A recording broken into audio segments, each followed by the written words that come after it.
Now, after President Trump signed a 2-week extension of current federal funding, now the stage is set for a high-stakes meeting between the president and top Democrat leaders on Tuesday of this upcoming week, as border wall funding remains the major sticking point. Joining me right now in an exclusive interview is the House Majority Leader, Kevin McCarthy. Congressman, it's great to see you. Oh, great to have me back. Thank you so much for joining us. So what about this continuing resolution and the funding? Is this all about getting the money for the president's border wall? Is that what this fight is about? Well, remember where we are. You only had a continuing resolution because of the unfortunate passing of President Bush. So we were supposed to finish all of our work, and we've done 75% of all government funding. It's just these 7 appropriation bills that need to be done. And the only reason why they're not, because it takes 60 votes in the Senate. Now, the challenge here is we know the problem with border security. We need our borders strong, secure, especially with the caravan and others. Right. In the House version, we have $5 billion. The Senate version has 1.6. And what the president's saying is, I want a deal. That's why Schumer has a process in this, but he's going to have Schumer come in. Now, Nancy Pelosi is in a different position. She's having a battle to become speaker. Right. You have to have 218 votes on the floor.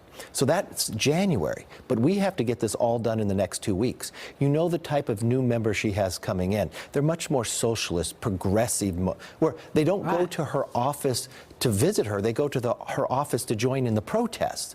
So she has a challenge that she doesn't want to vote for anything. She doesn't want anything done. No, but we she need wants to to get be this speaker. done. Exactly. So it's more her personal politics than putting the American public first. What about this meeting on Tuesday? What comes out of it? Well, I'm hopeful agreement comes out. Exactly what the president, the art of the deal, what he's looking for. He wants an agreement. But remember what happened last time we got here when Schumer shut the government down. Yeah. Then we saw the crocodile tears. Oh, yes. He threw a big argument that he wanted just his way.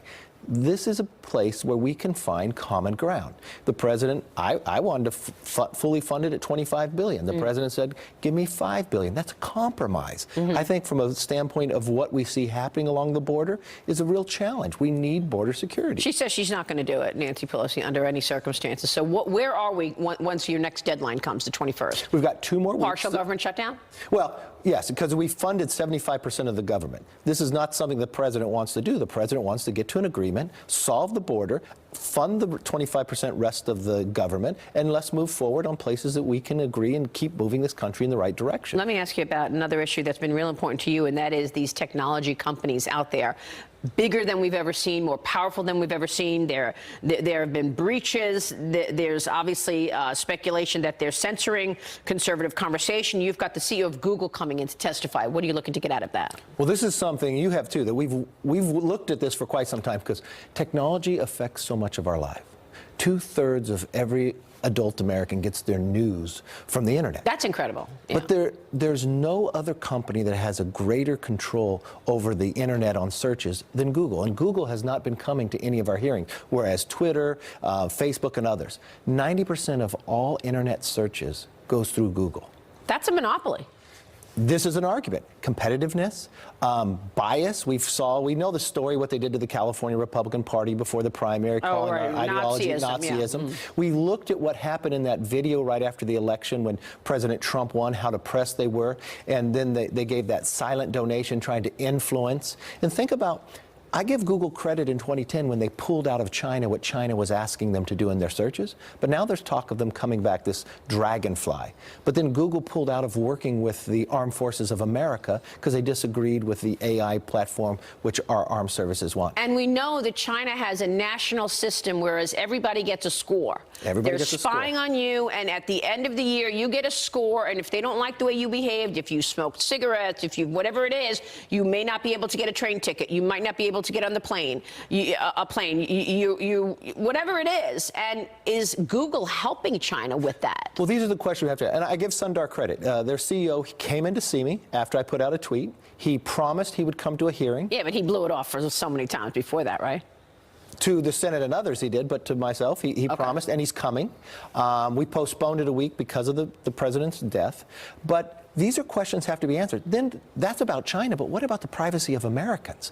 How long do they keep those searches that are supposed to be private that you go through? How do you get what is you doing with the data that you're finding? Because They know almost everything about us. These are media companies now. Let's face it, Congressman. Are you going to see different legislation overseeing these companies, since they're media companies and now they didn't think they were media companies just a year ago? And they don't get treated the same way. Right, exactly. They get treated differently, where they get like almost self-police. And let's see, what have they been doing to that process? And what is the bias? I know it's an algorithm, but a human rights is algorithm.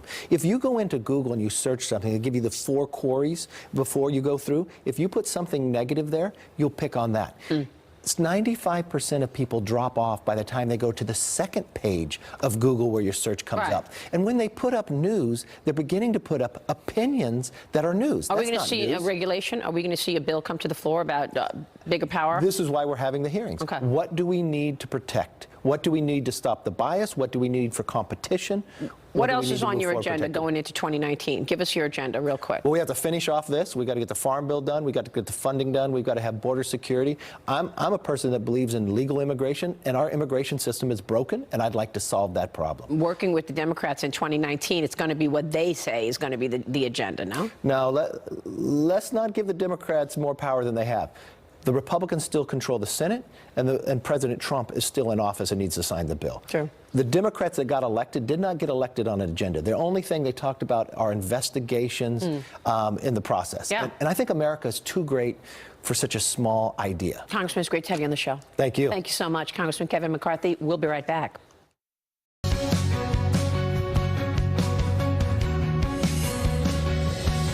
have total confidence that the FISA process was followed and that the entire case was handled in a thoughtful, responsible way by DOJ and the FBI.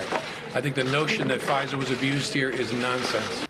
Whoa, the notion that the FISA court was abused is nonsense. That was former FBI Director Jim Comey talking to reporters on Friday. He just said that following his closed-door testimony on the investigations into Hillary Clinton's emails and Russian election meddling. Comey's answers leaving Republicans frustrated and baffled after he reportedly told them he could not remember some key details and events in the Russia investigation, probably his most important investigation of his career. Joining me right now is Republican Congressman from Georgia, Doug Collins. He is the incoming ranking member of the House Judiciary Committee. Congratulations to you, being the ranking member, and thank you for being here. Glad to be here this morning. So we know that Comey used the words, I don't remember, 72 times, I don't know, 167 times, or I don't recall, all 245 times he didn't remember anything. What did you think about that comment just there, that no abuse in the FISA court? Well, it's pretty amazing that Jim Comey has memory lapse issues. Maybe he needs to get checked for that. I'm not sure. But, you know, because when he walks out in the hall and he finds reporters, it's all of a sudden becomes very loquacious. He gets to talk about everything.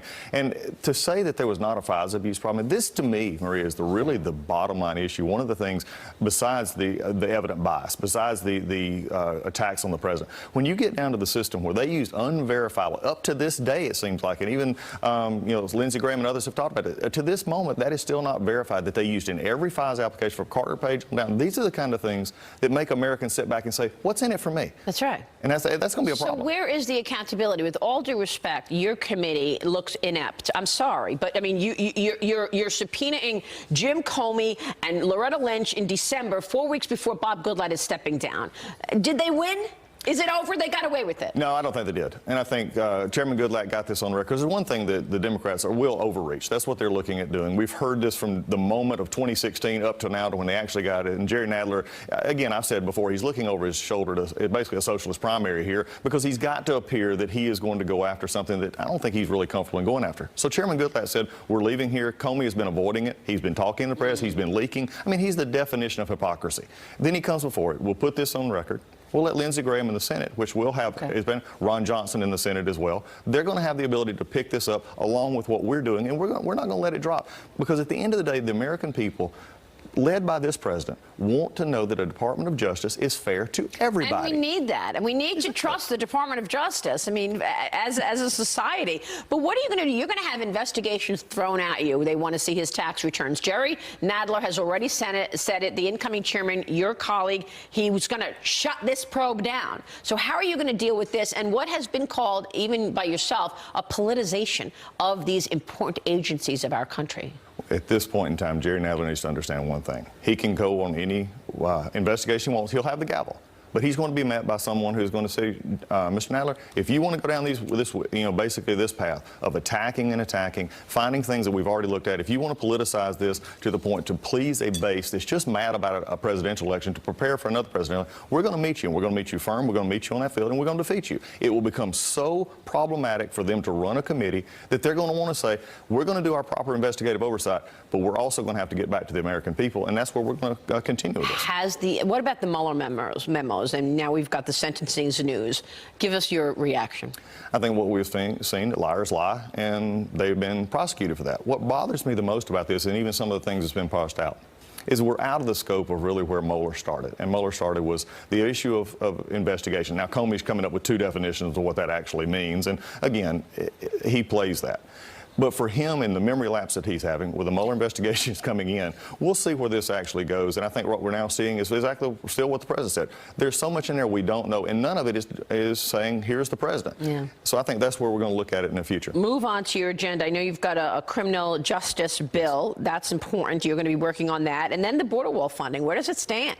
First off, the criminal justice First Step Act is in the Senate. I'm calling on the majority leader right now, Mitch McConnell, put this on the floor. This is a bill that is good for Americans. This is good across the board. We have Lindsey Graham wants it on the floor too. Lindsey as well, and the president's spoken passionately about this. Jared Kushner and the rest of the folks at the White House have seen the fact that this is what I say money and morals. It's a great argument because we're spending money to put people in jail, 95% of which will get out at some point. They'll get out. So the question is, how do you deal with them in there? Are you going to give them the opportunity on their choosing? So we're hoping to get that done, and we think we can. Are you going to get the border wall funding? I'm ready to see it funded. Look, the issue is for us is I think, as Leader McCarthy said just a moment ago, the Senate is the issue at this point. They're going to have to come to the terms, and if Schumer wants another shutdown, if he wants to put American citizens' priorities ahead of those who are trying to crash our borders and overtake our borders and do so from very much an illegal fashion, then let's see what he does with that. But they're going to have to come to it. I think the American people get this, and we need to make sure that they understand. Congressman, stay with us. Much more with Congressman Doug Collins when we come right back. Welcome back. I'm back with Republican Congressman from Georgia, Doug Collins. Mr. Collins is the ranking member of the Judiciary Committee in the new Congress coming up. And, Congressman, I want to ask you about all of these whistleblowers that are coming out about the Clinton Foundation now. One saying, I know where all the bodies are buried. There was real wrongdoing. The Clinton Foundation CFO, the former CFO, is spilling the beans about them. Is this going to be on your agenda? I think it will be. I mean, if we're going to investigate it, again, Ms. Clinton has lived, and the Clinton family has just lived sort of a charmed life when it comes to people investigating and doing whatever they wanted to do. I think this is something that we can see, and even in the Department of Justice, if you have people coming forward saying there was actual wrongdoing done, then it needs to be investigated. It needs to be happening. I mean, they're on the downcline. I mean, they can't even put people in seats to do their book tour. I mean, so at a certain point in time now, everybody's abandoning ship. They're finding out what that feels like, but it does need to be investigated. You can't take a foundation and do whatever you want to do. Well, how did Jim Comey answer the questions to your committee in terms of him handling Hillary Clinton with kid gloves? Well, there was a time when Jim Comey was on our committee earlier, about 2 years ago, before the election. I told him, I said, you got played.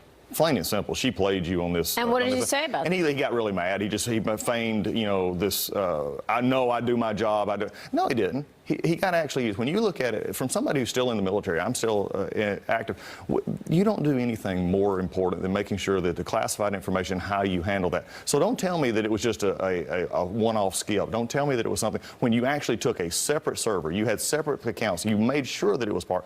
I mean, he just got played in that, and he don't admit it. You know Jerry Nadler, your chairman, is not going to investigate the Clinton Foundation again. Well, again. He wants it off the front pages. Well, he would love to have it off the front pages. The problem is it's not going to come off the front pages because I think an interaction between myself and our side, which is going to continue to bring these issues up, we're going to continue to make this point.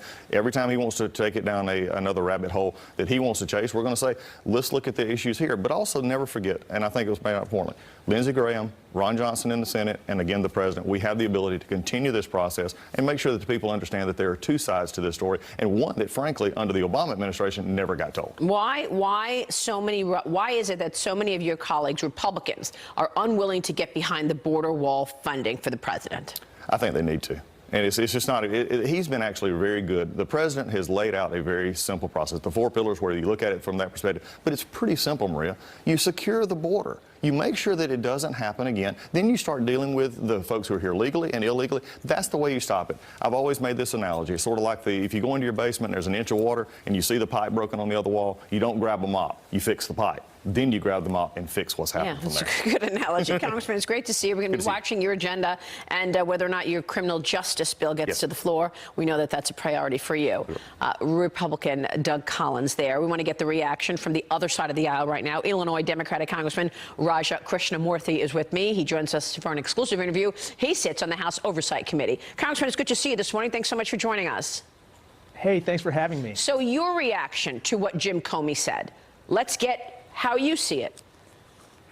Sure. Well, thanks again for having me. Yesterday or day before, I was in the interview for about 6.5 hours. He answered about 1,000 questions. I thought that he came across as consistent, compelling, and careful in his answers. I do think that the majority had a chance to ask him exhaustively about the Clinton email investigation. I don't think anything new was learned about that. But I think that given that he knows a lot about how to protect our democracy from further Russian meddling, I hope he comes back in the next Congress to talk about that. Congressman, he said 71 times, I don't know. 166 times, I don't remember. Well, 166 times, I don't know. 71 times, I don't remember. I don't recall another 8 times. Did he really give you any information? Come on. I think so. We estimate that he answered almost 1,000 questions in total. So his batting average was between 700 and 800. As a Cubs fan, I think that's pretty good. I think that he could not answer certain questions because he is a material witness in the Mueller investigation, and so the DOJ and FBI understandably did not want him to answer questions about an ongoing investigation. Secondly, there were certain questions that pertain to classified material, and so he could not possibly in this setting answer those particular questions. I thought you chose this setting because he could answer all the questions. We're debating private versus public. The reason that you chose this setting was because private, behind closed doors, so that he could answer the questions. I mean, it's just the runaround. Well, I personally wanted it to be complete open session so that you and the whole world could actually see him answer the questions real time.